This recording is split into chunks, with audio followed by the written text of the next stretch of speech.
প্রিয় হাজিরিন ও মুসলিম উম্মাহ ও শহীদ বাড়িয়ার শাহাদাতের নজরানা পেশ করার জমিনের ভূমির মানুষেরা, তোমাদেরকে বলি কষ্টের কথাগুলো, বিবেকের বন্ধ দরজাগুলো একটু খুলো। আর কত বিবেকের দরজা বন্ধ করে বসে থাকবা?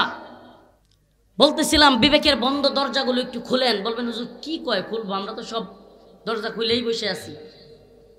দরজাগুলো একটু খুলেন, একটু মন থেকে নাড়া দেন। হায় আমি কি করতেছি, আমরা কি করতেছি, কেন আমাদের এই নাজুক পরিস্থিতি? আজ আমার 90% মুসলমানের রাষ্ট্র দাবি করি আমরা, আসলেই কি আমরা প্রকৃত মুসলমান 90% আছি? মুনাফিকে ভরে গেছে। কত মুসলমান ভাস্কর্য ইস্যুতে, মুতি ইস্যুতে, নুপুর শর্মা ইস্যুতে মুরতাদ মুনাফিক হয়ে বসে আছে। নামদারি মুসলমানের অভাব নাই। ভাস্কর্য ইস্যু আসলেই যদি, মুদি ইস্যু আসলেই যদি এত মুনাফিক পাওয়া যায়, না জানি ফিতনাতুদ দাজ্জাল যখন আবির্ভাব হবে কয়জন আমরা টিকতে পারবো? কি বলেন? দাজ্জালের ফিতনা আসলে আমরা কয়জন টিকতে পারবো? প্রিয় হাজিরিন, একটু বিবেকের তালাগুলো খুলেন, একটু চিন্তা করেন, চিন্তার গভীরে ঢুকেন। রাতের বেলায় ঘুমানোর সময় বিছানায় বালিশের মধ্যে মাথাটা লাগিয়ে লাগিয়ে, এ ভাই এই আপনি অশ্লীল আসছেন কেন? হাসাহাসি করতেছেন আর গল্প করতেছেন? বলতেছি প্রিয় হাজিরিন, কষ্ট নিবেন না, খুব মনে কিছু নিবেন না ভাই, মনে কিছু নিয়েন না। হাসাহাসি তামাশার জন্য এখানে আসেন নাই, এটা কোনো তামাশার জায়গা না, এটা কোরআনের মাহফিল। এটা কিসের মাহফিল? কোরআনের কথা বলার জন্য আসছি। বিবেকের বন্ধ দরজাগুলো একটু খুলেন, একটু প্রশস্ত করেন, বালিশে মাথাটা রেখে একটু চিন্তা করেন। আই হাই, সত্যি আমরা হুজুরগুলোরে ভালোবাসি? এরা এত 3 বছর 3.5 বছর জেলে পড়ে থাকি কেমনে? এতই যদি ভালোবাসি। আল্লামা মামুনুল হক এখন আসুক, ভাই যেটা বললেন, হাজার হাজার লোক আমাদের মতোই পঙ্গপালের মতো পিছনে ছুটবে, কিন্তু এখন বলি জেলখানা ঘেরাও করতে হবে, কেউ থাকবে না। আবার বলে ঠিক। এখন বলি যে আল্লামা মামুনুল হক, মুফতি আমির হামজা সহ, মুফতি মাহমুদ হাসান গুনবী সহ তাদেরকে বের করার জন্য প্রয়োজনে জেলখানা ঘেরাও করা হবে, জেলের তালা ভেঙে তাদেরকে নিয়ে আসা হবে, দেখা যাবে 1000 লোকও পাবো না।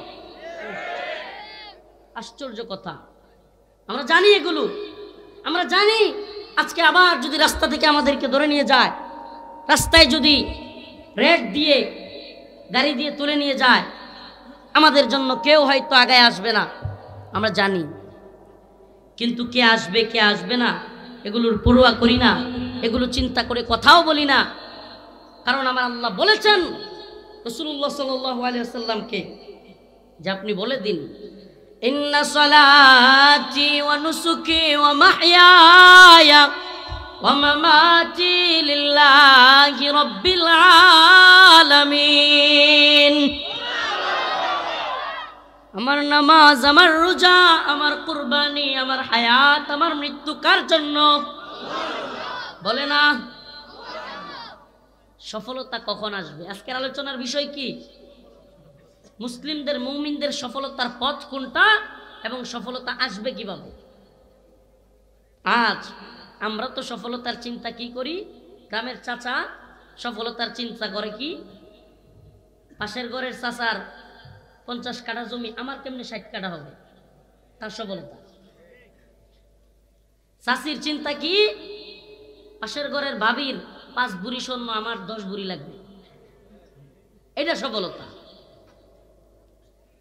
চাকরিজীবী যুবক এলাকার 10-20 জন বন্ধু একসাথে বসলে অমুকের বেতন কত? 10,000, অমুকের বেতন 15,000, হ্যাঁ একটু ফুটানি দিয়ে হাঁটে, এমনি এমনি হাঁটে, তার বেতন 50, এটা তার সফলতা। ঠিক কি ঠিক না? এগুলোকে সফলতার মানদণ্ড বানাইছি। কারণ কি জানেন? এটার একটাই কারণ, আমরা সফলতার দৃষ্টিভঙ্গি কিংবা সফলতার মানদণ্ড আমার আপনার সাবকনশাস মাইন্ডে, অবচেতন মনে এমনভাবে ফিট করছি, আমরা পশ্চিমাদের, ওই পশ্চিমের ফিরিঙ্গিদের দৃষ্টিভঙ্গি লালন করি, তাদের চোখ দিয়া আমরা আজ নিজেদের সফলতার মানদণ্ড বিবেচনা করি। সমস্যাটা এখানে। একজন চেয়ারম্যান হয়েছে, আরো একটু উপরে উঠতে চায়, সফলতা এটাকেই মনে করে। মেম্বার হয়েছে, চেয়ারম্যান হতে চায়, এটাকে সফলতা মনে করে। বক্তা, আল্লাহ মাফ করুক আমাদেরকে, তার বয়ানে 1 মিলিয়ন ভিউ হয়েছে, সে চিন্তা করে কিভাবে এটা 10 মিলিয়ন বানানো যায়।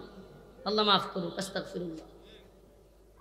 মুফতি সাহেব অন্য এলাকার মুফতিদের কাছে মাসআলা জিজ্ঞেস করে, সে চিন্তা করে সবাই কেন আমার কাছে জিজ্ঞেস করে না, তাইলেই আমি সফল। আর কোথায় বলবো, কোন সেক্টরের কথা বলবো?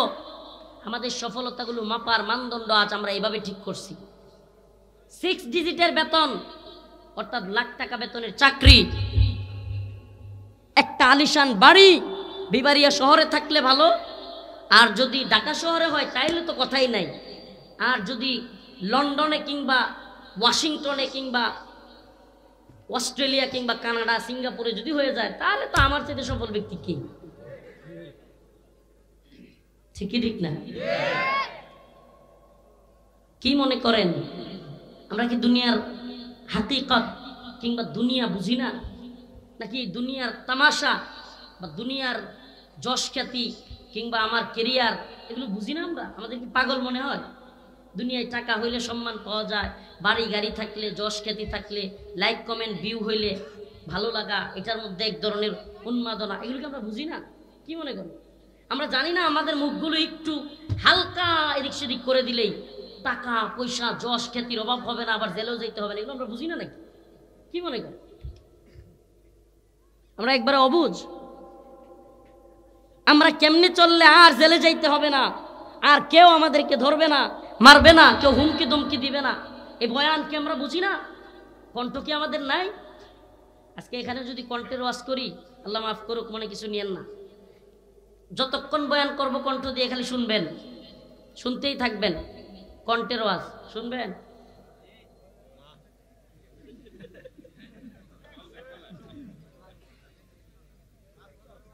আমি এদেশের প্রসিদ্ধ, আল্লাহ মাফ করুক, কথাটা মনে কিছু নিয়েন না, এদেশের প্রসিদ্ধ যত বক্তা আছে মোটামুটি প্রায় সকলের বয়ান হুবহু নকল করতে পারি, হুবহু। হ্যাঁ করেন। তাদের দরকার হলো একটা কন্টেন্ট। হুজুরের এই বয়ানটারে কাট করে লাগাই দিলে মাশাআল্লাহ ভাইরাল। আমার চ্যানেল উঠে গেছে, পেজ উঠে গেছে, টাকা পয়সার ব্যবস্থাও হয়ে গেছে, রুটি রুজি হয়ে গেছে, বাস সফলতা তার। এটা তাদের সফলতা। প্রিয় হাজিরিন, আমি কথাগুলো কেন বলতেছি? আমাদের সফলতার মানদণ্ড নতুন করে বিবেচনা করা উচিত। আমরা কিভাবে সফল হব এটা কোরআন থেকে নেওয়া উচিত। আমাদের সফলতা কোথা থেকে নেওয়া উচিত? কথা বলেন না। কোরআন কি বলে? কোরআন সফলতার কথা কি বলে? কোরআন বলতেছে, ইয়া আইয়ুহাল্লাযীনা আমানুত্তাকুল্লাহ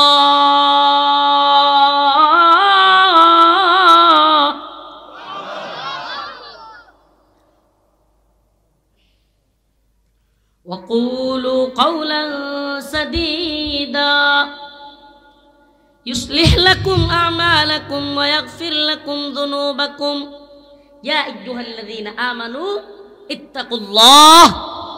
হে ঈমানদারগণ, তোমরা আল্লাহকে ভয় করো। কাকে? কাকে ভয় করো? আল্লাহ পাক নিজেই বলতেছেন, ইয়া আইয়ুহাল্লাযীনা আমানু, ঈমানদাররাও তোমরাও কাকে ভয় করো? ভয় করতে হবে গায়রুল্লাহকে, প্রশাসনকে, সরকারকে, বিশ্বের কোন পরাশক্তি, আমেরিকাকে, ইসরায়েলকে, গ্রেট ব্রিটেনকে, রাশিয়াকে, চীনকে ভয় করতে হবে। কাকে? জোরে বলেন কাকে? যে ব্যক্তি আল্লাহর ভয় অন্তরে ফিট করতে পারবে, পৃথিবীর কোন গায়রুল্লাহ জালিমের তাগুতের ভয় তার অন্তরে থাকবে না। আল্লাহ বলতেছেন ওয়াকুলু কাওলান সাদীদা। এরপরে আল্লাহ বলতেছেন আল্লাহকে ভয় করো এবং সঠিক কথা বলো, সত্য কথা বলো। কি কথা বলো? আজ মিথ্যার ছড়াছড়ি, এই নেতাদের বক্তব্য দেখলে, ভিডিও দেখলে, খবর শুনলে মনে হয় প্রতিযোগিতায় নামছে এরা, কে কার চাইতে বেশি মিথ্যা বলতে পারে। আজব তামাশা। শুনতেই পারবেন না। রুচি, যাদের রুচি আছে এদের রুচিতে বাঁধবে, ধৈর্য ধরা সম্ভব হয় না। এত মিথ্যাবাদী এরা, আমি এই দল আর ওই দল বলতেছি না, এদের কথাবার্তা শুনলে সব মানুষ শুনবেন তাদের সাথেই আছে। কি বলবে এরা? বিরিয়ানি, খিচুড়ি, টাকা পয়সা কত কিছু খরচ কইরা কষ্ট কইরা 1000 মানুষ জড়ো করতে পারে না। আবার দেখবেন চিল্লানির সময় সবার আগে বলবে সারা দেশের জনগণ তাদের সাথে। এদের চাইতে মিথ্যাবাদী আছে? এটা শুধু একটা পয়েন্ট বললাম, শত শত পয়েন্টে এত মিথ্যা এরা বলে। আল্লাহ পাক বলতেছেন আল্লাহকে ভয় করো এবং সত্য কথা বলো। কি কথা বলো? সত্য কথা বলো, সঠিক কথা বলো। কওলু কাওলান সাদীদা, কাওলান সাদীদা, সঠিক কথা সত্য কথা বলার জন্য আল্লাহ বলেছেন। অতএব আমাদেরকে দ্বীনের পথে অটল অবিচল থেকে সত্য কথা সঠিক কথা বলতে হবে। কথা বলেন না? সঠিক কথা বলতে হবে। আমরা বলবো ইনশাআল্লাহ, আমরা বলবো তো। দেখেন আল্লাহ পাক আমাদেরকে উত্তম জাতি বানিয়েছেন। কি জাতি? আল্লাহ বলেছেন কুনতুম খায়রা উম্মাতিন উখরিজাত লিন-নাস তা'মুরুনা বিল মা'রুফ ওয়া তানহাউনা 'আনিল মুনকার। কুনতুম খায়রা উম্মাহ, তোমরা হলে খায়রা উম্মাহ, উত্তম জাতি। উখরিজাত লিন-নাস, তোমাদেরকে মানুষদের থেকে বের করা হয়েছে। কি করা হয়েছে? আমরা বের হই নাই, হইতে পারি নাই। আমরা নিজেরা মুসলিম হতে পারি নাই, মুমিন হতে পারি নাই, তাকওয়াবান হতে পারবো না। কে বের করেছেন? কে করেছেন? কথা বলে না। উখরিজাত লিন-নাস, আল্লাহ বলতেছেন তোমাদেরকে বের করা হয়েছে। কি জন্য বের করা হয়েছে? তা'মুরুনা বিল মা'রুফ ওয়া তানহাউনা 'আনিল মুনকার, তোমরা সৎ কাজের আদেশ করবে, অসৎ কাজের নিষেধ করবে। ঠিক কি ঠিক না? আমি ছোটবেলা থেকেই খারাপ কিছু দেখলে, অসংলগ্ন কিছু দেখলে, এলাকার মধ্যে বিশৃঙ্খলা দেখলে প্রতিবাদ করতাম। এলাকার হসপিটাল হচ্ছে, গ্রাম্য হসপিটাল আছে না সরকারি, ওই আপনার কমিউনিটি ক্লিনিক, এটার মধ্যে দুর্নীতি হয়েছে। যায় দেখি যে সিমেন্ট কম দিচ্ছে, রডের বদলে অন্য কিছু দিচ্ছে, এগুলো করতেছে। তো আমি গিয়ে বাধা দিতাম, কাজ আটকায় দিতাম। এটা করতাম আমি ছোটবেলা থেকেই। দিন শেষে কি হলো? আমি বাধা দিলাম, বাধা দেওয়ার পরে বললো হুজুর ঠিক আছে ঠিক আছে করবে। প্রথমত আমার বিরোধিতা করছে, আমি এলাকার কয়েকজন নিয়ে একবারে কাজ বন্ধ করে দিছি। তখন দিন শেষে আমি আবার বাড়ি থেকে চলে আসছি। পরে শুনি যেই সেই কিছুদিন পরে শুনি নতুন বিল্ডিং এর ছাদ থেকে চুয়ে চুয়ে পানি পড়ে। এই তো অবস্থা। তো এটা ছোটবেলা থেকেই করতাম। এজন্য অনেক পাতি নেতা এলাকার যেগুলো থাকতো এগুলো আমার পছন্দ করতো না, ছোটবেলা থেকেই অপছন্দ করত। বিভিন্ন কথা বলতো। আমার ভাই, আপন ভাইগুলো আমার বুঝাইতো তোমার কি দরকার, তোমার এগুলো বলার দরকারটা কি, তুমি তোমার মতো করে থাকো, ভালো থাকো। দেখছেন এই বুঝ কিন্তু এখনো আমাদের সমাজে যারা সত্য কথা বলতে চায়, অন্যায় থেকে বাধা দিতে চায়, এদেরকে আশপাশের লোকেরা বলে হ্যাঁ তোর কি দরকার, তুই মাতবরি করতে যাস কেন? অথচ আল্লাহ বলতেছেন তোমাদেরকে বের করা হয়েছেই এজন্য। কথা শুনেন, আমাদেরকে বের করা হয়েছে কেন? আমরা সৎ কাজের আদেশ করব, অসৎ কাজের নিষেধ করব, তবেই আমরা উত্তম জাতি।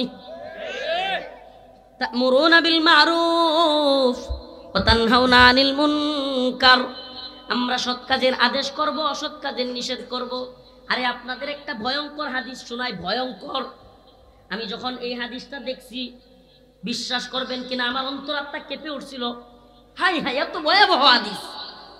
রাসূলুল্লাহ সাল্লাল্লাহু আলাইহি ওয়াসাল্লাম বলেছেন কোন জাতি কিংবা কোন সমাজের কিংবা কোন রাষ্ট্রের লোকেরা যদি সৎ কাজের আদেশ এবং অসৎ কাজের নিষেধ ছেড়ে দেয়, তবে সেই জাতির মধ্যে সবচাইতে নেককার মানুষের দোয়াও আল্লাহ কবুল করে না।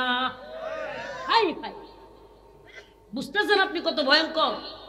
আজ আমাদের দেশে এমন জুলুম হচ্ছে, অত্যাচার হচ্ছে, নিপীড়ন হচ্ছে, দুর্নীতি হচ্ছে, সুদের সয়লাভ, মাদকের সয়লাভ, দুর্নীতির সয়লাভ, ঘুষের সয়লাভ, নারী কেলেঙ্কারির সয়লাভ, আজ অশ্লীলতা বেহায়াপনার সয়লাভ।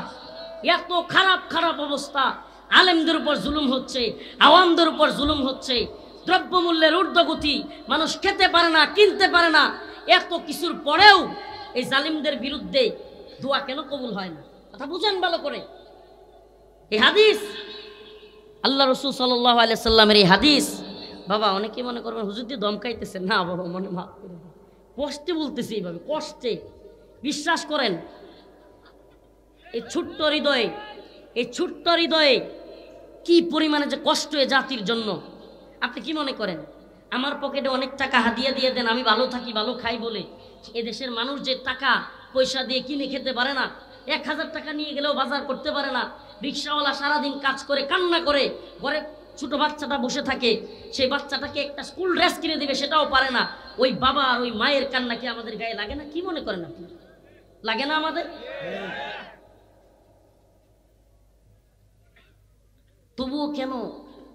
তবুও কেন আমাদের এই অবস্থার পরিবর্তন হচ্ছে না? এই সিস্টেম কেন ভেঙে যাচ্ছে না? আপনি মনে করতেছেন অমুক দল 32 দফা, 33 দফা, 37 দফা বা অন্য দফা বলতেছে, বামপন্থীরা এক একটা স্লোগান গিলাইয়া দিচ্ছে, লেনিনের স্লোগান, কার্ল মার্কসের স্লোগান, কেউ আব্রাহাম লিঙ্কনের স্লোগান গিলাইয়া দিচ্ছে, আর আপনি মনে করতেছেন মনে হয় এগুলো পরিবর্তন হলেই সফলতা এসে যাবে। হাস্যকর। আজ যেভাবে কপাল টুকাতেছেন, আগামীকালকেও সেম কপাল টুকাবেন যদি আমাদের কথা না শুনেন। চ্যালেঞ্জ করে বলতে পারি। আর ধোঁকা খাইতে চাই না। মুমিন এক গর্তে 2 বার পা দেয় না। আর ধোঁকা খেতে চাই না, ধোঁকা দিতে পারবা না। আমাদের জেলে গেলেও আফসোস থাকে না, কেন জানেন? মনে কিছু নিবেন না, কবেন হুজুর কয় কি, মনে এজন্য কষ্ট থাকে না, অন্তরের কথাগুলো উগরে দিয়ে জাতির সামনে বলে ফেলি, তারপর যা হবার হবে। না বইলা চুপ থাইকা মনের মধ্যে চাইপা রেখে জেলে গেলে কষ্ট বাড়ে, কষ্ট বাড়ে, কষ্ট থাকে না, তখন কষ্ট পাই না, আলহামদুলিল্লাহ। তবে সমস্যা এক জায়গায়, সমস্যা হলো বাতির নিচে অন্ধকার। বাতির নিচে কি?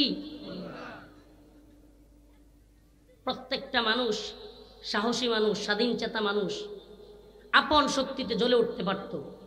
প্রত্যেকটা আলেম হকের পথে যারা কথা বলতে চায়, ছোট্ট মিম্বরেও বলে, এ ব্যক্তিও একদিন পল্টনের মতো কিংবা সোহরাওয়ার্দী উদ্যানের মতো জায়গায় বলতে পারত। শুধু বলতে পারতো না, এ জাতির কল্যাণে অনেক উপরে উঠতে পারত।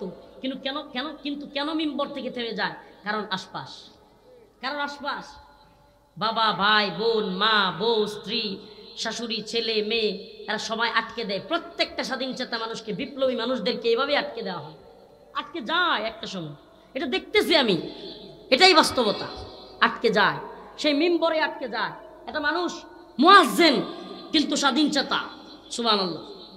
কেউ দাওয়াত দেওয়ার ক্ষেত্রে যদি একটু তাকে ইনসাল্ট করে, তার গায়রতে লাগে।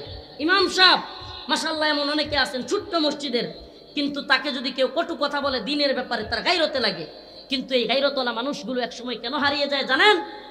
এরা হারাতো না, কিন্তু ওই যে বাতির নিচে অন্ধকার, আশপাশ তাকে বোঝায়, তুমি কি করতেছো, কি দরকার, তুমি তোমারটা নিয়ে ভালো থাকো না। এই তুমি তোমারটা নিয়ে ভালো থাকো না বলার কারণে আজ এই দেশ, জাতি, রাষ্ট্র, বিশ্ব সব জালেমদের দখলে এবং অযোগ্যদের দখলে। চ্যালেঞ্জ করে বলতে পারি এটাই কারণ, আর কিছু না। এই যে তুমি কেন করো, তুমি কেন এত বেশি কেন বুঝো, নিজেরটা নিয়ে সুখে থাকো না। আরে বেটা, একজন মানুষ, মনে রাখবেন কথাগুলো খুব খেয়াল করে শুনবেন, একজন মানুষ এই পৃথিবীতে নিজের পরিবার নিয়ে খাওয়ার জন্য যোগ্য কোনো মানুষের টেনশনের কোনো থাকার কথাই না। বলবেন হুজুর এটা কি কয়? আমি ওয়াজ করব না, যদি ওয়াজ নাও করি, কোনো কিছু নাও করি, ইউটিউব ফেসবুকিং নাও করি, ওয়াল্লাহি ছোট্ট একটা ব্যবসা করে আমি আমার পরিবারকে চালাবো, আমার কোনো পরিচিতরও দরকার নেই। আমি মনে করি আমার পরিবার খুব ভালো চলবে, এবং এটা আমি বিশ্বাস করি আমি পারবো। অতএব কোনো যোগ্য ব্যক্তির, কোনো একজন মোটামুটি যারা কিনা বুঝে এমন ব্যক্তির বিদেশে যাওয়ারও দরকার নাই। দেশে থেকে অল্প টাকা দিয়ে যে কোনো ব্যবসা বাণিজ্য, যে কোনো কাজ করে সে পরিবার চালাইতে পারে। তাহলে কেন? তার মানে আমাদেরকে আল্লাহ শুধুমাত্র এত ব্রেইন, এত মেধা, এত যোগ্যতা এক একজন মানুষকে শুধু নিজের পরিবার নিয়ে পড়ে থাকার জন্য দেন নাই।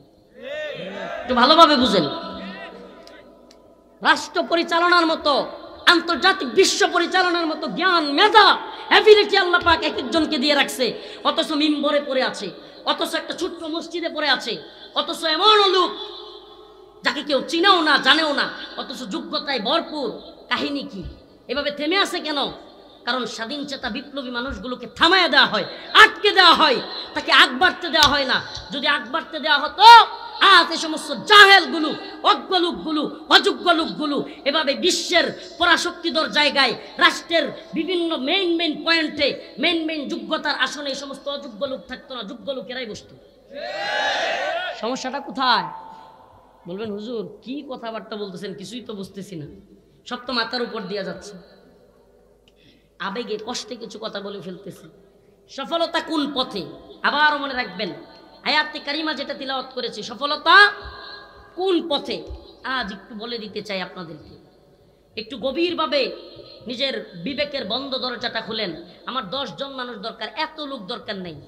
10 জন মানুষ যদি আমাদের কথাগুলো বুঝে এবং আমাদের কথাগুলো আমাদের মতো করে পৌঁছায়, আলহামদুলিল্লাহ, আলহামদুলিল্লাহ। আপনি দেখবেন একজন আলেম সারা দেশে জিহাদের বয়ান, দ্বীনের বয়ান, হকের বয়ান ব্যাপক স্পিডে দিয়ে যাচ্ছে। আপনি চ্যালেঞ্জ করে বললাম আমি, এই আলেমের দেখা দেখি আরো 20 জন বলা শুরু করবে। সেম ভাবে 10 জন আলেমকে গ্রেফতার করা হয়েছে কিংবা 10 জনের মাহফিল বন্ধ করে দেওয়া হয়েছে, আপনি দেখবেন আরো 10 জন চুপসে গেছে। এটাই বাস্তবতা। অতএব আপনাকে কোনটার দিকে আগাবেন? আরো বেশি আগায় যায় আরো 20 জনকে উঠে আনবেন, নাকি আরো বেশি চুপসে গিয়া আরো 100 জনকে দাবায় দিবেন? এখন এটা আপনার আমার চিন্তা করার বিষয়, এটা আমার কথা না। আল্লাহ কোরআনে বলছে, ইযা জাআ নাসরুল্লাহি ওয়াল ফাত ওয়া রাআইতান নাস ইয়াদখুলুনা ফি দীনিল্লাহি আফওয়াজা। এই তাফসীরের, এই আয়াতের তাফসীরটাই বললাম। সূরাতুন নাসর অনেকেই জানেন, মোটামুটি সবারই মুখস্থ থাকার কথা। আল্লাহ বলতেছেন, ইযা জাআ নাসরুল্লাহি ওয়াল ফাত, যখন সাহায্য এবং বিজয় চলে আসবে, ফি দীনিল্লাহি আফওয়াজা, তোমরা দেখবে মানুষ দলে দলে ইসলামের পথে আসতেছে। আচ্ছা, মক্কা বিজয়ের আগে হুজুররা এখানে আছেন, উলামায়ে কেরাম এখানে আছেন, মক্কা বিজয়ের আগে মুসলিমদের সংখ্যা কেমন ছিল আর মক্কা বিজয়ের পরে এক লাফে কত হয়েছে বলেন? কারণ কি? আল্লাহ পাক বলে দিচ্ছেন, বিজয়ী জাতিকে মানুষ আইডল হিসেবে গ্রহণ করে। আবারও বুঝেন কথাটা, আবারও খেয়াল করে শুনবেন। মানুষ বিজয়ী মানুষকে কিংবা বিজয়ী জাতিকে আইডল হিসেবে, অর্থাৎ অনুসরণীয় হিসেবে মানে। পরাজিত ব্যক্তিকে, পরাজিত জাতিকে মানুষ আইডল হিসেবে, নিজের অনুসরণীয় হিসেবে মানতে চায় না।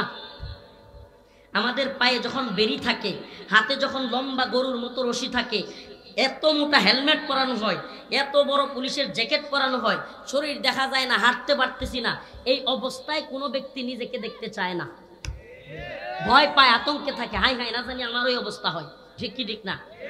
কিন্তু যখন কোনো মা দেখে, কোনো বাবা দেখে, বাবারে বাবা, রফিকুল ইসলাম মাদানী যেদিকে যায় হাজার হাজার মানুষ পঙ্গপালের মতো ছুটতেছে, হাজার হাজার মানুষ একটা ছবি তোলার জন্য, একটু কথা বলার জন্য আগায় যাচ্ছে, হাজার হাজার মানুষ যখন এইভাবে উৎসুক জনতা বসে থাকে, তখন কিন্তু একজন বাবাও চিন্তা করে, আমার ছেলেটাকে যদি ওর মতো বানাইতে পারতাম। এই যে কাহিনীটা কি? কিন্তু আমার পায়ে যখন বেরি, হাতে যখন রশি, তখন এর মতো বানানোর দরকার নেই। এটার কারণ কি? এটার কারণ একটাই, আমরা বিজয়ী জাতিকে দেখতে চাই। আমরা বিজয়ী জাতি, এটা ফিতরা, এটা তবান মানুষের, এটা জন্মগত স্বভাব। সে বিজয়ীকে দেখে ফলো করে। আপনি কি বিশ্বাস করেন একজন ইউটিউবার, একজন টিকটকার সমাজের মধ্যে সবচাইতে একটা জঘন্য ছেলে, মাদকাসক্ত, চুল এত বড় বড় কইরা রাইখা, কুকরা চুলের মানে উল্টা পাল্টা ভিডিও দিয়া এখন তার ফ্যান ফলোয়ার হয়ে গেছে, 1 লক্ষ 2 লক্ষ ফ্যান ফলোয়ার হয়ে গেছে, লাইক কমেন্ট শেয়ারের অভাব পড়ে না তার। বিভিন্ন কুকরা চুলের, জাকরা চুলের বিভিন্ন ভিডিও দেয়, মোটরসাইকেলের ভিডিও দেয়, বিভিন্ন ধরনের ভিডিও দেয়। দিন শেষে এই ছেলেটা, যাকে 5 দিন আগেও সমাজ দেখতে পারতো না, খারাপ ভাবে দেখতো, জঘন্য মনে করতো, দিন শেষে তার কিছু ফ্যান ফলোয়ার থাকার কারণে এখন সমাজের কিছু লোক তারা সম্মান করা শুরু করছে। আপনি বুঝেন কেন?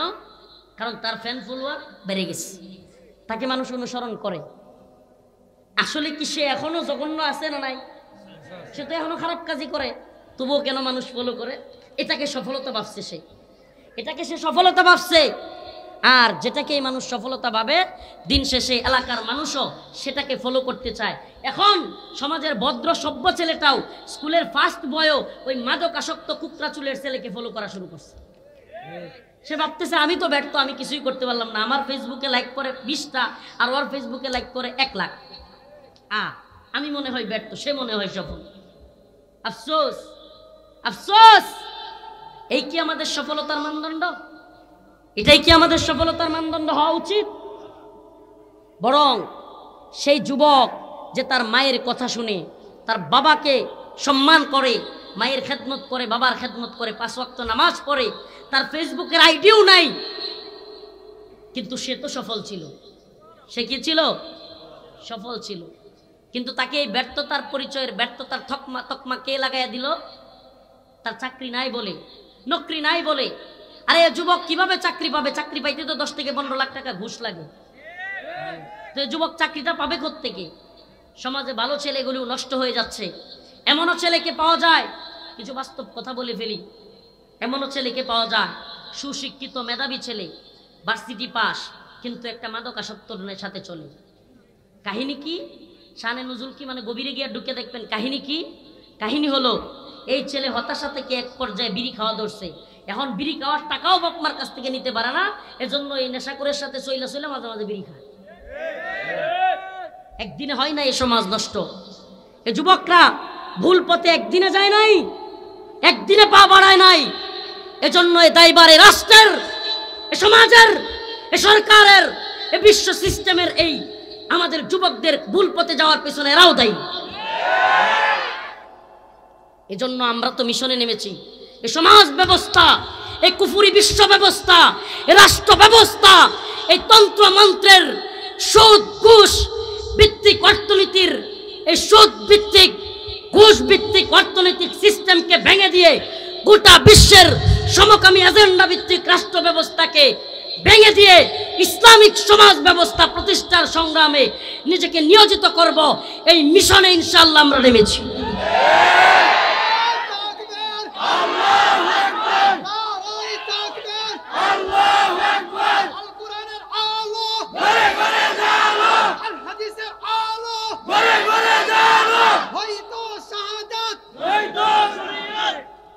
হয়তো শরীয়ত বলতে চাইছিল উনি, হয়তো শরীয়ত, হয়তো শরীয়ত। এরা শরীয়ত চায় না নাকি? কোরআন সুন্নাহ অনুযায়ী রাষ্ট্র ব্যবস্থা চান কি চান না? কল্পনাও করতে পারবেন না কোরআন সুন্নাহ অনুযায়ী রাষ্ট্র ব্যবস্থা পরিচালিত হলে একটা ছেলেও নিজের মা বাবাকে কি খাওয়াবে, কি চাকরি করবে এই টেনশন করতে হবে না। কোরআন সুন্নাহ অনুযায়ী রাষ্ট্র ব্যবস্থা কায়েম হলে কোন ব্যক্তি সুদ ঘুষ খেতে পারবে না, কোন ব্যক্তি অন্যের স্ত্রীর সাথে পরকিয়া করতে পারবে না। কোরআন সুন্নাহ অনুযায়ী রাষ্ট্র ব্যবস্থা থাকলে আফগানে 2.5 বছরে বিশ্বের সবচাইতে পাওয়ারফুল মুদ্রা হয়, এটা আমার ভূমিতেও হওয়া সম্ভব। আমরা উচ্চবিলাসী, স্বপ্ন দেখতে পছন্দ করি। যারা স্বপ্ন দেখতে ভয় পায় এই সমস্ত ব্যক্তিদেরকে বলবো, বেটা বলতে পারেন না, চুপ থাকেন। বলতে পারেন না, স্বপ্ন দেখতে পারেন না, স্বপ্ন দেখাতে পারেন না, চুপ থাকেন। আপনি যদি মনে করেন যে এই হুজুররা কি অবস্থা বুঝে না, নিজেদেরকে একটু পরে নিয়ে গেলে কেউ থাকে না, আর এরা চায় ইসলামিক রাষ্ট্র ব্যবস্থা, এরা কি কিছুই বুঝে না? আমরা বুঝি। আমরা বাস্তবতাকে যেমনিভাবে স্বীকার করি তেমনিভাবে এটাও জানি আমার আল্লাহ বলে দিয়েছেন, কাম মিন ফিয়াতিন কালিলাতিন গালাবাত ফিয়াতান কাসীরাতান বিইذনিল্লাহ। আল্লাহ বলে দিয়েছেন ছোট্ট দল যদি আল্লাহর উপর আস্থা এবং বিশ্বাস রেখে লেগে যায়, সেই দলটাই পরাশক্তিধর বিশ্ব ব্যবস্থাকে, কুফরি শাসন ব্যবস্থাকে ভেঙে দেওয়ার জন্য যথেষ্ট।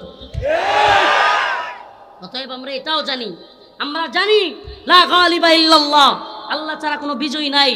আল্লাহ শক্তিতে বিশ্বাসী জাতি কখনো পরাজিত মানসিকতা লালন করতে পারে না। আল্লাহ শক্তিতে বিশ্বাসীরা কি করতে পারে না? পরাজিত মানসিকতা লালন করতে পারে না। ভাই বলেছে আসসিনু লানা ওয়াল আরাবু লানা ওয়াল হিন্দু লানা ওয়াল কুল্লু লানা। চীন আমাদের অধীনে ছিল, ভারত আমাদের শাসনের অধীনে ছিল, ব্রিটেন, ইউরোপ আমাদের শাসনের অধীনে ছিল, গোটা পৃথিবী একদিন মুসলিমদের শাসনের অধীনে ছিল। আরে কাদের অধীনে? সুবহানাল্লাহি ওয়া বিহামদিহি। যেই সাহাবায়ে কেরামের, যে খালিদ বিন ওয়ালিদ রাদিয়াল্লাহু আনহুর যে উমর ইবনুল খাত্তাব রাদিয়াল্লাহু আনহু সহ অসংখ্য সাহাবী আজমাইন যাদের পায়ে জুতা ছিল না, সেরা চ্যান্ডেল পায়ে দিতেন কিংবা পায়ে দিতেন না, যাদের গায়ে আমাদের মতো পোশাক ছিল না, এমন ব্যক্তিদেরকেও গোটা পৃথিবী যাদের কথা শুনলে তরতর করে কাঁপত। আজ আমাদের ভাষা ভাষা মুসলিমের অভাব নাই, অভাব নাই।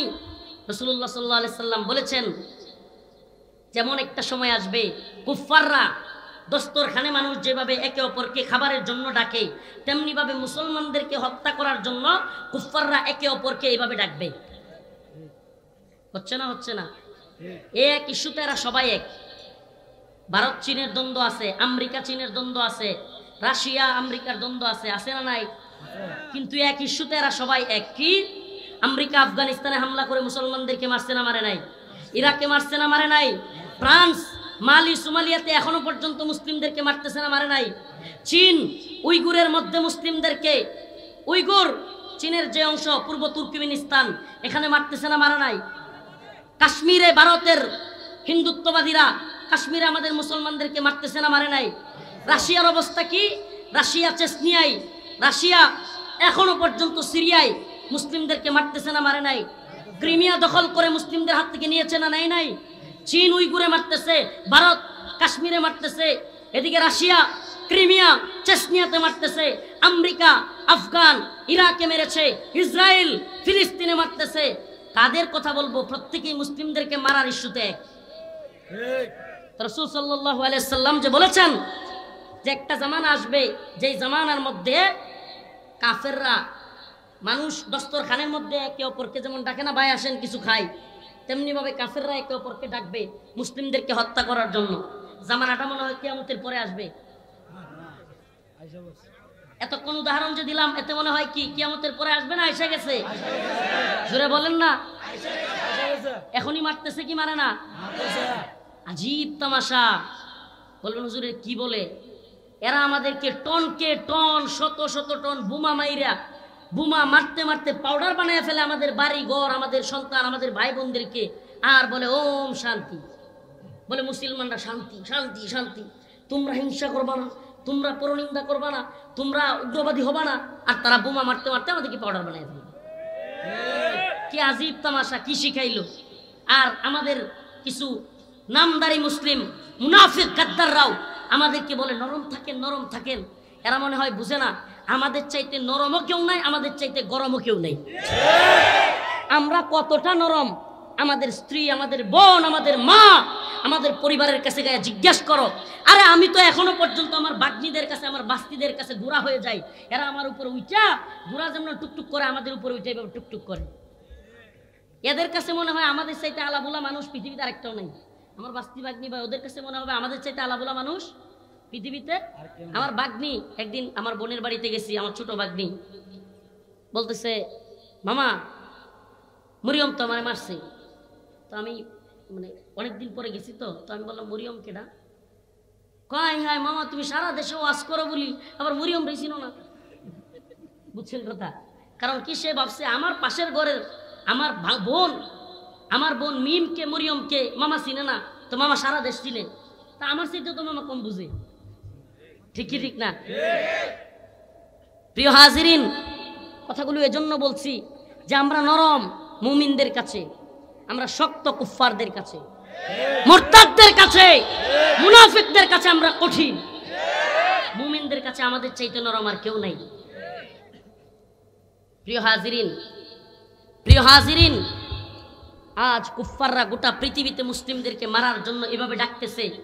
আজ মুসলিমদের রক্ত জ্বললে দেখেন রাজনীতি কোথায় গিয়ে দাঁড়াইছে। কিছু কথা বলতেই হয়।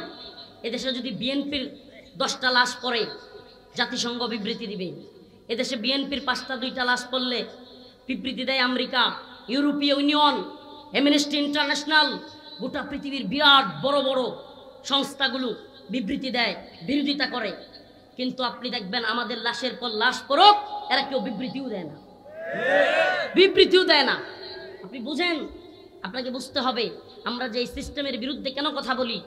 এই রাষ্ট্র ব্যবস্থা, এই বিশ্ব কুফুরি ব্যবস্থা, এই ব্যবস্থার অধীনে না পৃথিবীতে মানুষের সফলতা আসবে, না আখিরাতে মানুষের সফলতা আসবে। আমি এখানে চেয়ারম্যান সাহেবরা আছেন, জ্ঞানী গুণী অনেক লোকেরা, আলেম ওলামায়ে কেরাম আছেন। আপনাদেরকে বলবো, প্রিয় হাজিরিন, একটু বিবেকের দরজাগুলো বন্ধ, তালাগুলো খুলেন। আমরা কি এভাবেই থাকবো? আমরা কি এভাবেই চলবো?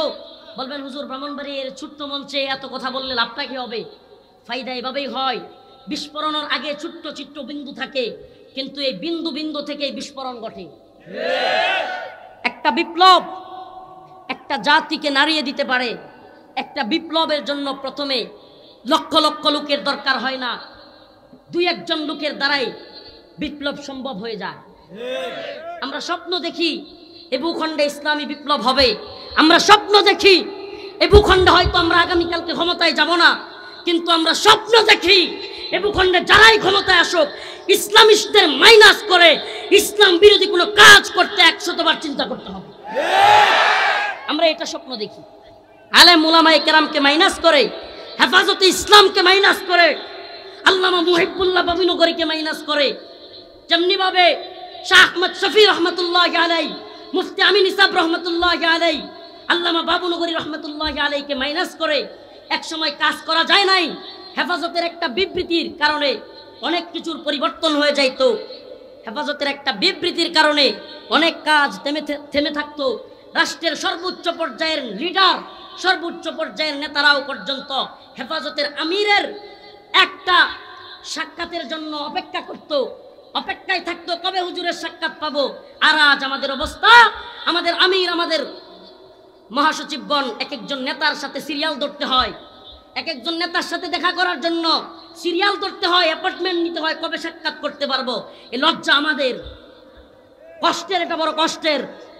আমাদের আমিরের সাথে সাক্ষাৎ করার জন্য এরা সিরিয়াল ধরবে, চুমা দেওয়ার জন্য হাতে কদম মুসি করার জন্য লাইন ধরে থাকবে এরা। কিন্তু আজ কি হয়ে গেল? আজ কি হয়ে গেল? আমরা নিজেদেরকে নতজানু করে ফেলছি, পরাজিত মানসিকতা লালন করে ফেলছি, এখন আমাদের সিরিয়াল ধরতে হয়। আফসোস। আল্লাহ পাক আমাদের বুঝার তৌফিক দান করুক। এশারাত জামাত কয়টা বাজে? না এনে জামাত হয়নি। হ্যাঁ, মসজিদে হয়ে গেছে। তো বলতেছিলাম সফলতা কোন পথে? সফলতা কোন পথে? ইয়া আইয়ুহাল্লাযীনা আমানুত্তাকুল্লাহ ওয়া কুলু কাওলান সাদীদা। যদি তোমরা আল্লাহকে ভয় করো, এই ইমানদাররা আল্লাহকে ভয় করো, সঠিক কথা বলো, ইসলিহ লাকুম আমালাকুম। যদি তোমরা এগুলো করো তাহলে আল্লাহ পাক তোমাদের আমলগুলোকে সলেহ করে দিবেন, সঠিক করে দিবেন। ওয়া ইয়াগফির লাকুম যুনুবাকুম, আল্লাহ তোমাদেরকে ক্ষমা করে দিবেন, মাফ করে দিবেন। ওয়া মান ইউতিইল্লাহ ওয়া রাসূলাহু, আর যদি তোমরা আল্লাহ এবং তার রাসূলের অনুসরণ করো, এই কথাটা শুনেন, সফলতার পথ আল্লাহ এবং তার রাসূলের অনুসরণ করো, ফাকাদ ফাযা ফাওজান আযীমা, তবে তোমরা হবে সবচাইতে বড় সফল। সফলতা তাইলে কোন পথে? আল্লাহ এবং তার রাসূলকে অনুসরণ করার পথেই হলো আমার আপনার সফলতা। এই দুনিয়ায় সফলতা অর্জন করতে হলে আল্লাহ এবং তার রাসূলকে অনুসরণ করতে হবে, কোরআন সুন্নাহকে মানতে হবে। আর আখিরাতের পরিপূর্ণ সফলতা পেতে হলে আল্লাহর কোরআন বলেন, ফামান যুহজিহা আনিন নার ওয়া উদখিলাল জান্নাতা ফাকাদ ফাজ ওয়া মাল হায়াতুদ দুনিয়া ইল্লা মাতাউল গুরুর। আল্লাহ বলেন, যে ব্যক্তি জাহান্নামের আগুন থেকে নিজেকে বাঁচাতে পারলো, ওয়া উদখিলাল জান্নাতা ফাকাদ ফাজ, এবং জান্নাতে প্রবেশ করাতে পারলো, সে ব্যক্তি চূড়ান্তভাবে সফল হলো। আমার চেয়ারম্যানই, আমার মেম্বারগিরি, আমার বক্তাগিরি, আমার শাইখুল হাদিসগিরি, আমার ব্যারিস্টার হওয়া, আমার জজ হওয়া এটা সফলতা নয়, আমার বাড়ি গাড়ি করা সফলতা নয়, আমার জাহান্নামের আগুন থেকে মুক্তি, আমার আল্লাহ এবং তার রাসূলের পথে চলাই হলো আমার জন্য চূড়ান্ত সফলতা। আল্লাহ পাক আমাদের সবাইকে চূড়ান্তভাবে সফল হওয়ার জন্য তৌফিক দান করুন। আরো জোরে বলেন আমিন।